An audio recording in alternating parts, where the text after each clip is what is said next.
Hello everybody, my name is Christopher and welcome to my first World of Warcraft video. In this video I will show you how I make all my money as a rogue. I have been doing this since fresh 60, so there is no gear requirements. I am doing Race Up and Down with herbalism and enchanting. At this point Naxx is up, so that helps a lot because you make a lot of grave moss, which is used for the potions for Naxx. So this video will be relevant throughout Classic and as long as people are still farming Naxx and using the potions. So let's go over the gear and talents. Okay, so I have the dark metal set and Sword of Seal, Rend offhand, Satyr's bow, and some crit and hit trinkets, and some hit rings. Yeah. So let's go over the talents. I have improved sprint, which will come in handy later. And other than that, I have blade flurry, adrenaline rush, and improved evasion. Okay, so as you can see, I had already been doing a few runs the day before. So I have already 15 small brilliant shard, 46 grave moss, and 16 goldfarm. And I will of course subtract that from the final amount. Okay, so this is the first mistake I make. I normally don't stealth inside the dungeon because then I will have to wait until stealth is up again, which is what I'm doing here. Okay, so I make my way down to the first glutton. I don't know what he's called. Boss. He will come towards you down here. Most of the times he will come towards you. Sometimes he will be on his way back. But yeah, he's coming towards us here, and I will just distract him so he's not aggroing the group I just passed. There are coming 2 skeleton mobs to patrol. Sometimes you will aggro them, sometimes you won't. But either way, it's not a big problem. Here I pop Slice and Dice and Blade Flurry.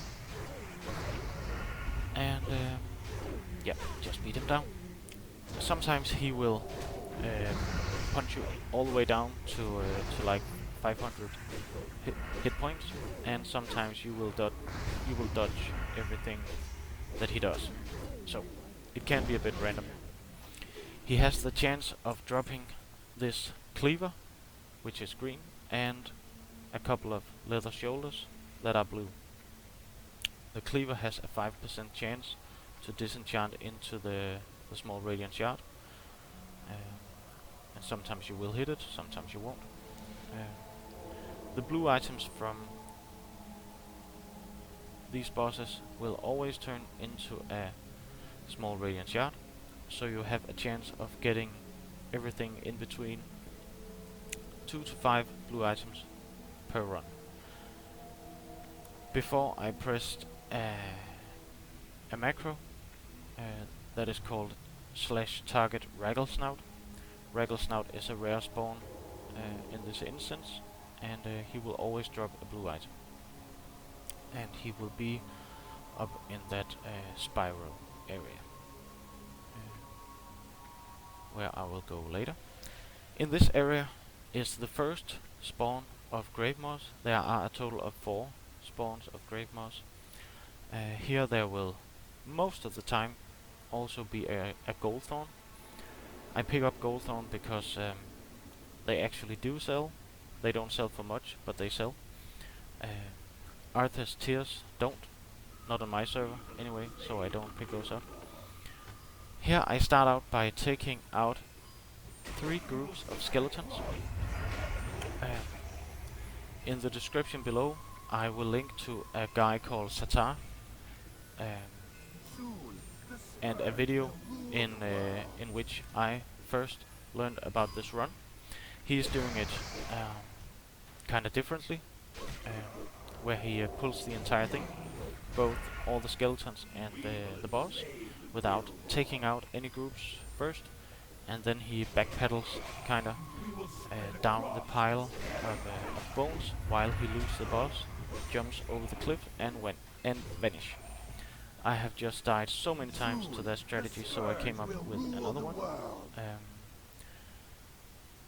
Yeah, so there is always 2 spawns of grave moss in this boss area, so that's nice. Here I position myself behind him, and because I took out the 3 groups of skeletons, there will be almost no skeletons behind me. Um, so when I pop evasion and blade flurry and slash and dice, I will finish both the boss and the skeletons off around the same time.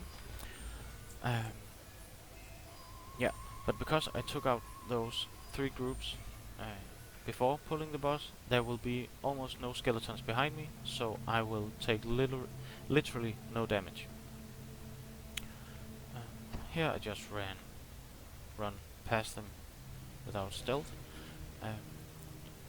Yeah, this run can be done without or as a fresh 60. I believe I started out with scattered greens and blues. I had Trashblade and Mirah song, so not very good gear in any way.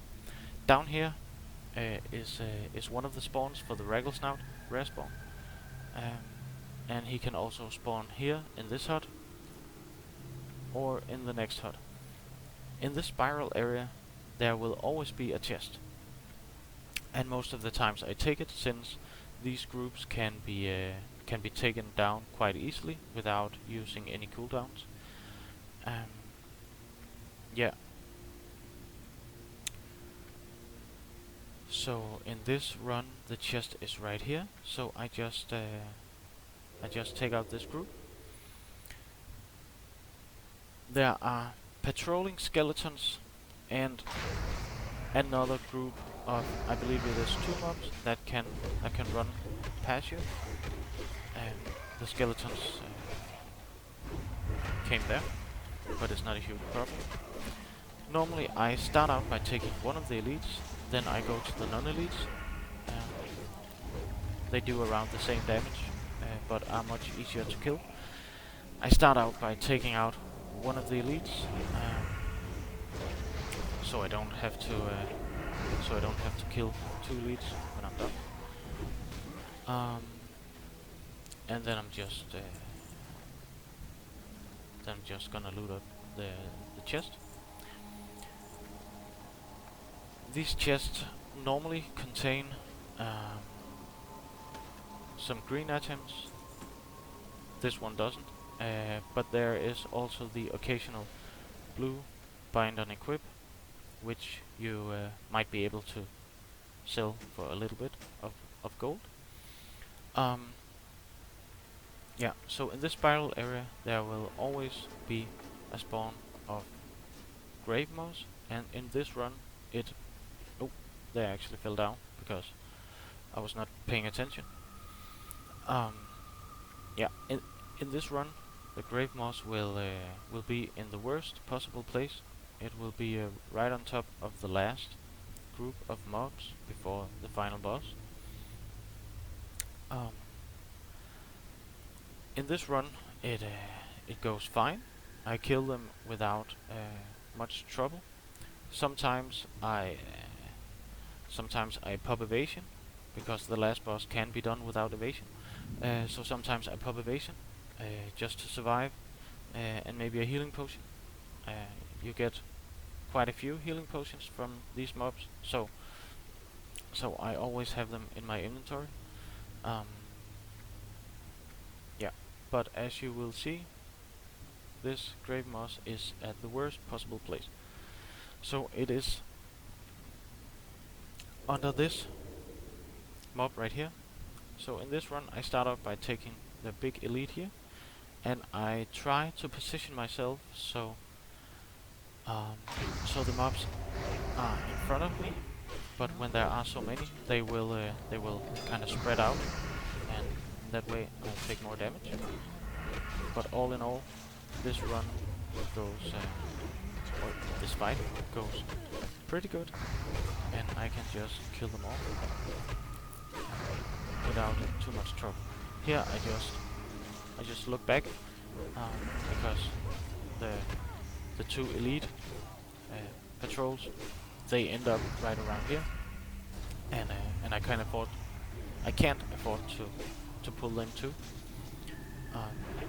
But I will just finish this group up and go get the Grey Force spawn.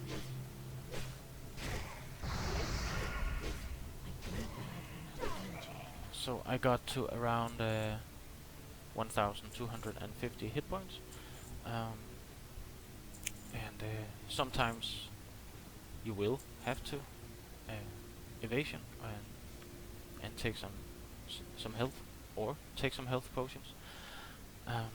But here I have all my cooldowns up, so I will just go straight to the boss fight.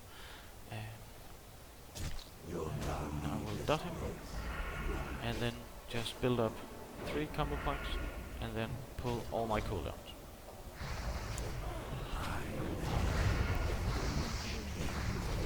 It might seem a bit overkill to pop all the cooldowns, but they will be up again before you need them, so it doesn't really matter. He has a freezing ability, a frost nova, in which case it is important to have sprint, the improved sprint. That is why I never sprint until after this boss,